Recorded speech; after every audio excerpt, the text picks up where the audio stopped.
For Global Business Update, Michael Wilson now joins us from London. Good morning, Mr. Wilson. Good morning. As far as the markets are concerned in terms of Asia Pacific, still actually digesting those very hawkish comments from the chairman of the Fed over the weekend at the Jackson Hole Symposium.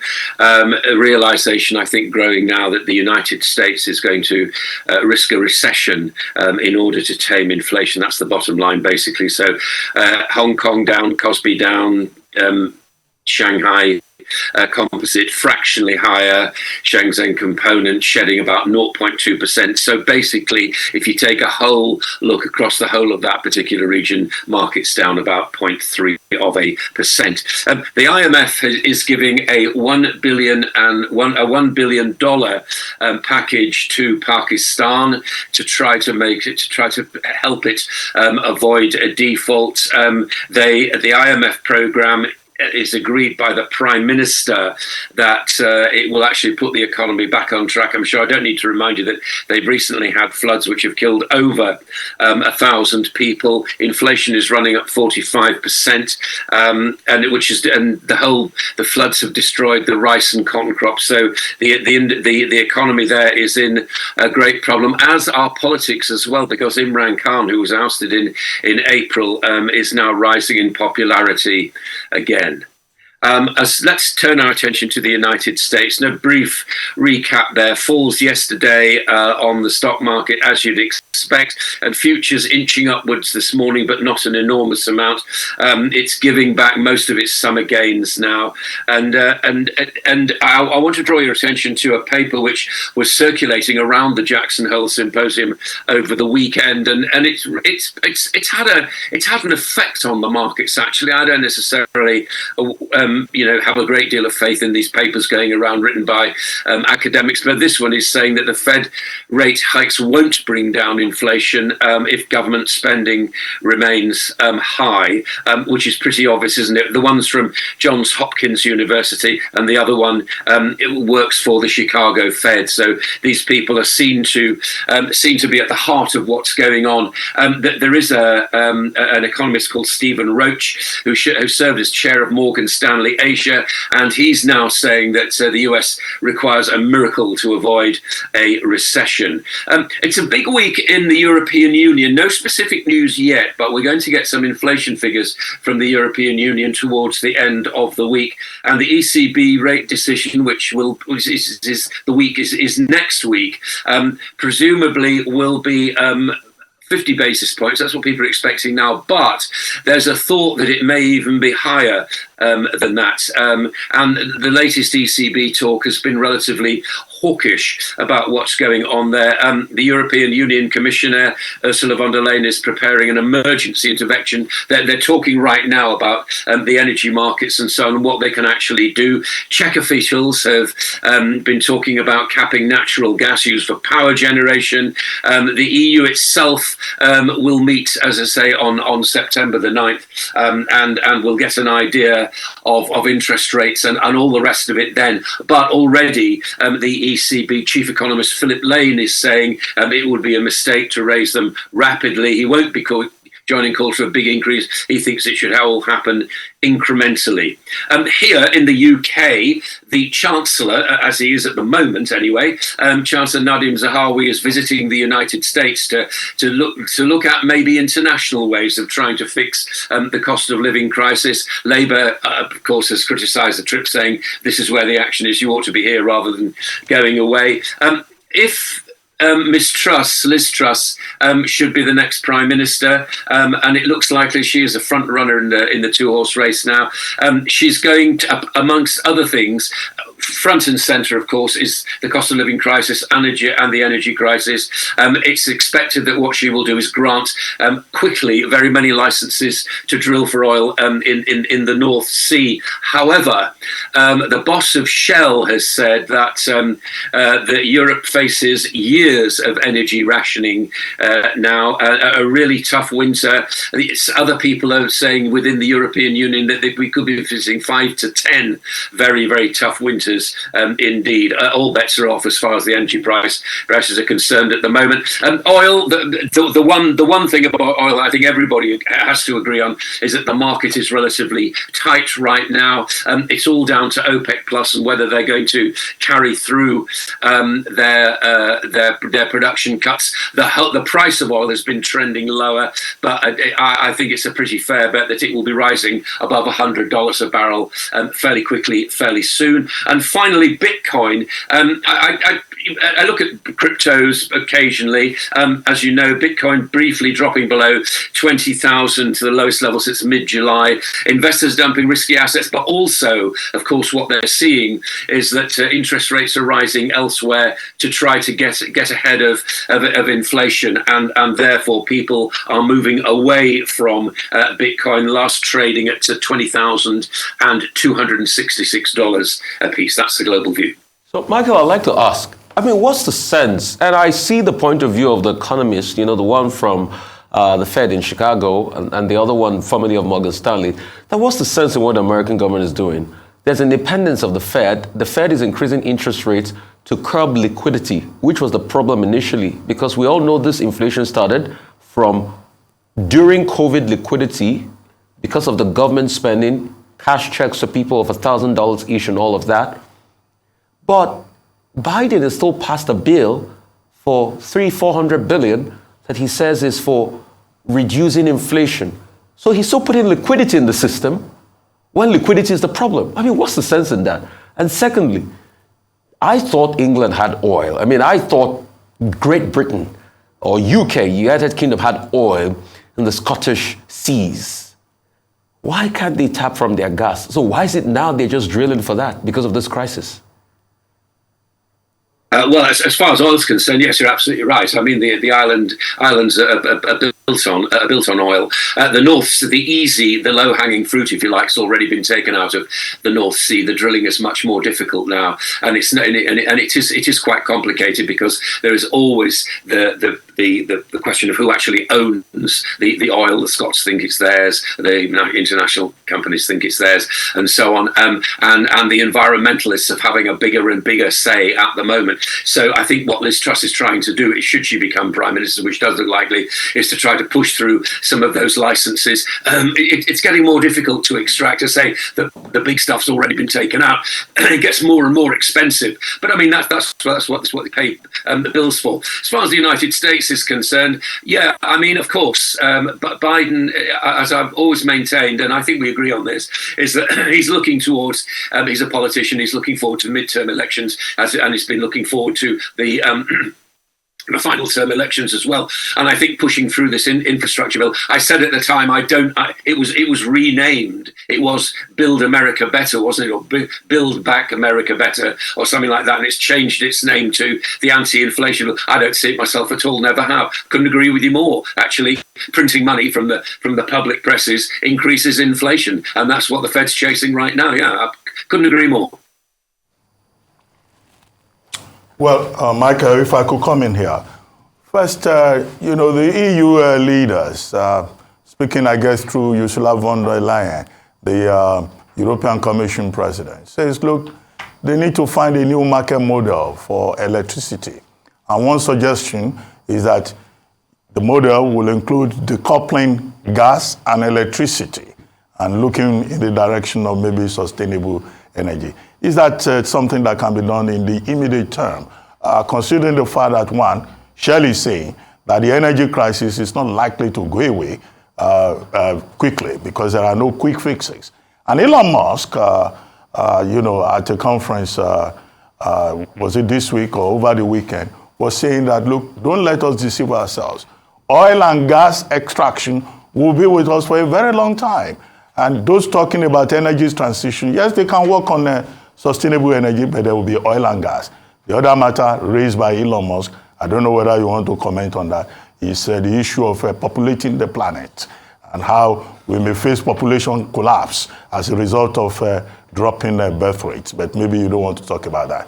But then quickly, IMF giving Pakistan at last about $1 billion, $1.17 billion, seventh, eighth tranche. But some people some people talk about the political dimension to it.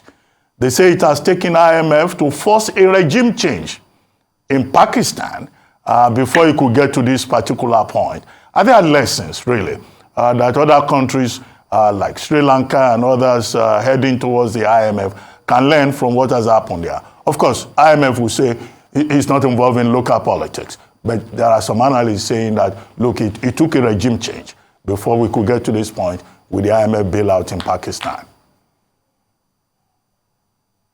Well, it used, as far as the IMF's concerned, yes, it used to be that they had a crisis, every so often, didn't they? They seem to have more and more crises every day now, and you're quite right. The latest one appears to be Pakistan, and they've got Sri Lanka as well. Both of those countries going through intense political and economic change as well. As I was saying about Pakistan, it does look as though Imran Khan's party is beginning to become on the ascendant again. People are fed up of austerity. Well, of course, people are fed up of austerity. Unfortunately, what's also hit Pakistan are disastrous floods, which have cut away at the staples of their exports as well, particularly cotton and rice. So it looks as though the IMF is going to have to be involved in that as well. But their general rule, as I understand it, is to step back until they're convinced that there is political stability before they will go in and then say, okay, well, you've got political stability. Now these are the economic reforms upon which our rescue package is based. I think that's the way that they proceed. They appear to be doing that as far as Sri Lanka's concerned as well. But obviously, it's not a bottomless pit. And of course, the IMF, is dependent upon its the input of money into it and the rest of the world approving of its actions. And I think at the moment it has to do those kind of things, but it will become stretched in the future. As far as energy and Europe's concerned, those ministers are meeting. I heard, as I quoted, what the Shell CEO said. The Belgian energy minister has said that it will be 20 years before things are actually fixed or not. Elon Musk is right in the sense that the transition from fossil fuels to green energy is not going to be easy. And I personally have always had my doubts as to whether it will be achieved within the time frame that was most the UK, apart from anything else, was a signatory to at COP26 when they were talking about something happening by 2030. I think not. I think that fossil fuels will be something, and the transition will be very, very difficult indeed, and very, very expensive. It's a whole new era, a whole new economic era that we're facing right now. Yeah, of course, I agree. Absolutely. Thanks, Mr. Wilson. Certainly a lot harder to reach net zero than is often put out there. Now for business updates across the African continent, Rotus Odiri joins us. Good morning, Rotus. Hey, good morning, Leila. Good to see you. I knew you threw net zero in there yes. as our environmental correspondent. Doctor, good morning. Rufai, good morning. Good morning to all our viewers. Yeah, so it's all on Nigeria now. Zainab Ahmed yesterday was the director of a horror movie at the House of Representatives Committee on Finance with respect to our fiscal outlook and what is to come for this country in 2023. Nigeria's Chucky. It is, Rufai, this is incredibly scary stuff. And I don't know, have you seen the movie Don't Look Up with Jennifer Lawrence and DiCaprio, where they are warning of an asteroid that's coming to Earth and nobody's taking them seriously? So she essentially, let's just break this down. Essentially is what we're going to be boring, breaching the Fiscal Responsibility Act, subsidies, debts. We can take it one by one. So we're looking at Nigeria spending anywhere from, in two scenarios, 3.3 trillion naira. Let's take a look at what she talked about. We've got a number of presentations here. 3.3 trillion to 6.72 trillion naira, right? This is almost like the Matrix where Lawrence Fishburne's character presented two pills to Neo. But instead, in this case, these two pills are actually going to kill us. So let's take a look at the first scenario here, right? Which essentially I titled, fiscal death by fuel subsidies scenario 1. She said, if you keep fuel subsidies for your entire fiscal year 2023, we will spend 6.72 trillion naira, which vindicates the IMF that said we will spend that amount in fiscal year 2022. The budget deficits will then increase to 12.4 trillion. You really need to put that number into perspective, 12.4 trillion naira is 70% of the 17 trillion naira budget that President Buhari signed in December of 2021. 70%. Let's keep it up. There's more there. 996% of total revenues, right? And those revenues are estimates that we have not even been meeting in past budgets. 5.5% of estimated GDP. This is scenario 1. If you keep the fuel subsidies all the way until the full year 2023. Here's scenario 2.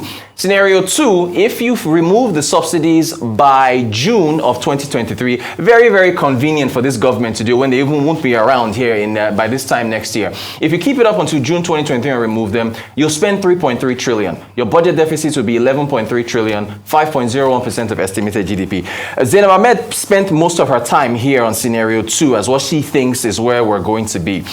This essentially obliterates the Fiscal Responsibility Act. Let's take a look at it, right?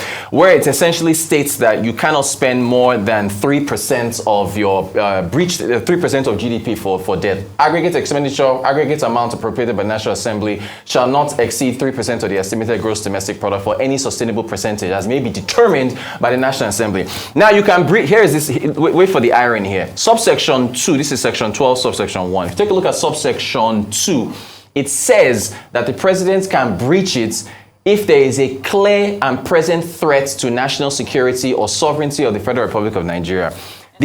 Right. So the irony now is that the very subsidies that you thought were going to be helping the people has turned out to be the fiscal existential threats that has caused you to breach the Fiscal Responsibility Act.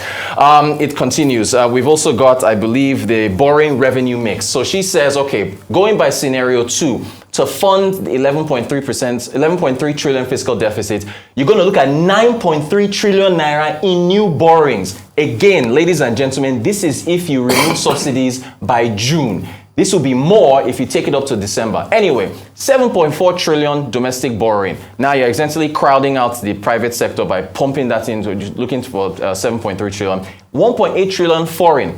We've already stepped away from the Eurobond markets because rates are rising. You heard Jerome Powell at the symposium in Wyoming, Jackson Hole. He tanked stock markets because he said they're going to keep raising rates, which means that if Nigeria goes to the markets to look for that 1.8 trillion naira, they are going to face higher borrowing costs.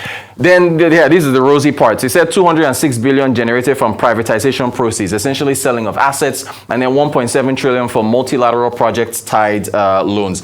It continues. Budget metrics that she put out as well.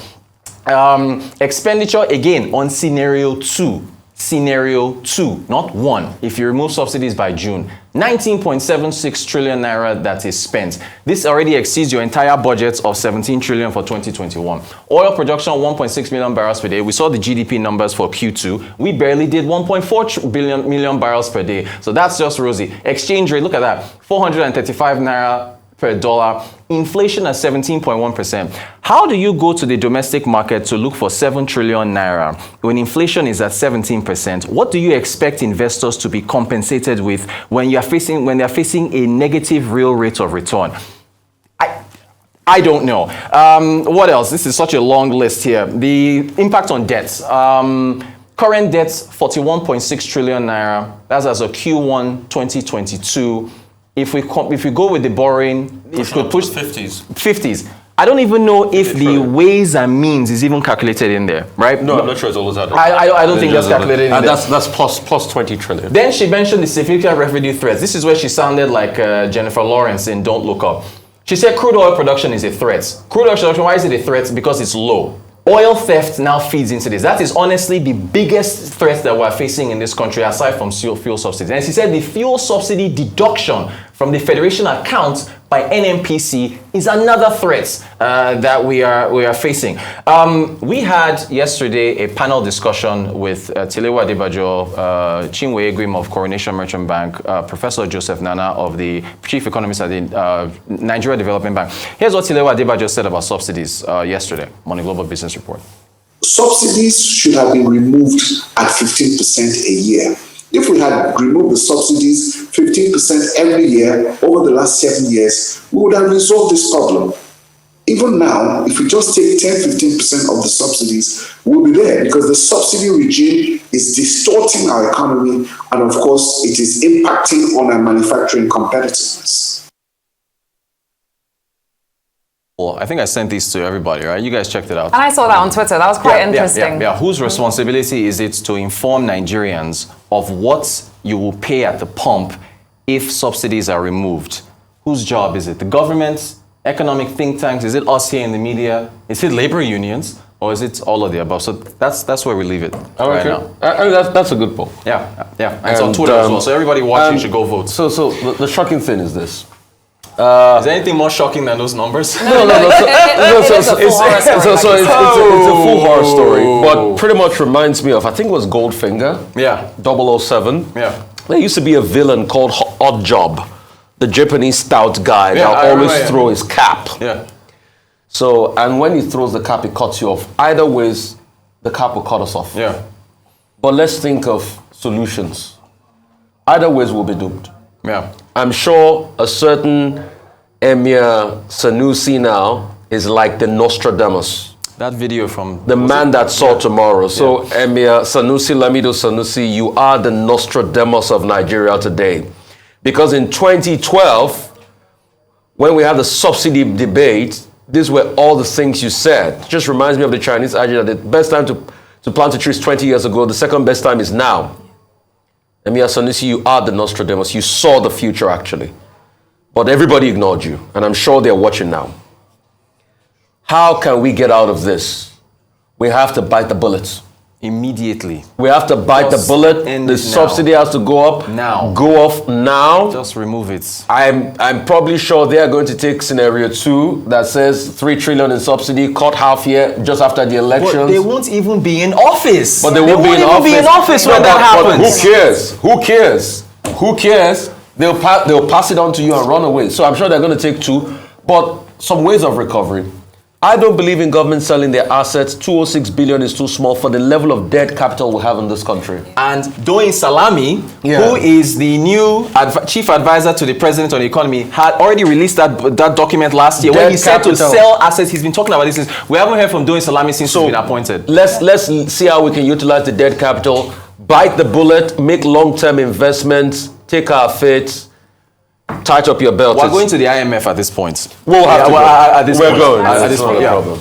Leila, well, after you, Leila. Okay, no, absolutely. I mean, when you describe it as a horror story and you relate it to the movie Don't Look Up, it's exactly that. And nothing can be done except for serious decisions to be taken now. Like you said, the best time to plant a tree, 20 years ago. Second best time is right now. Yeah. We cannot afford to wait any longer. This is a horror story. This is horror to look at in the news. But unfortunately, as we know, this is the situation that we're in. And, you know, it's unfortunate because some would ask, why has there been no foresight with regards to these things? Why do we always look at things from a hindsight perspective? There has been foresight that hasn't been listened to. Right. And this is Nigeria today. Doctor.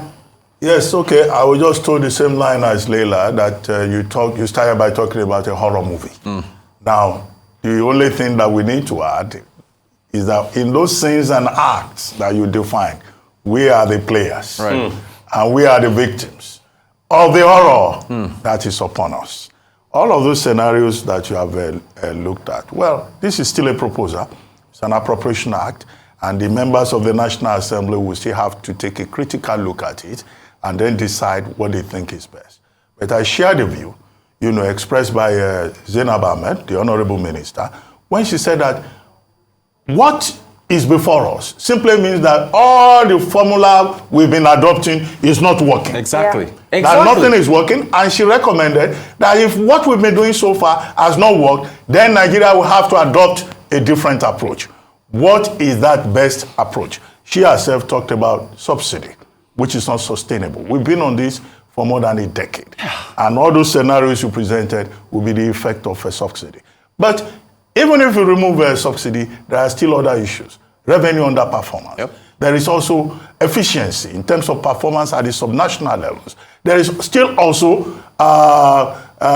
crude oil production issues. Right. Okay? Crude oil theft, crude oil loss. The chief of naval staff was struggling too hard, yesterday to make a distinction between crude oil theft, crude oil loss. And I thought, what is this? Yeah. One of the things the Minister of Budget and National Planning and Finance pointed out is that, look, if we sustain the subsidy, right, then it means in the whole of 2023, there will be no investment on any capital project. Exactly. So that is the nature of the horror. Yeah. And Muda Yusuf, the CEO of the Center for Promotion of Private Enterprise, said that Nigeria is on the verge of bankruptcy. So even with all these scenarios, if you look at the benchmarks that is being proposed, 1.69 million liters of fuel per day. That's what Mrs. Zainab Ahmed was telling us. Would we be able to do that? We're not doing it now. $70 per barrel is the projection. Who says, that will remain the price of oil, the pump price of the spot price of crude will remain consistently high. The Forex benchmark, 435 naira, to the dollar. Okay? Which many people even say that's not the realistic, rate.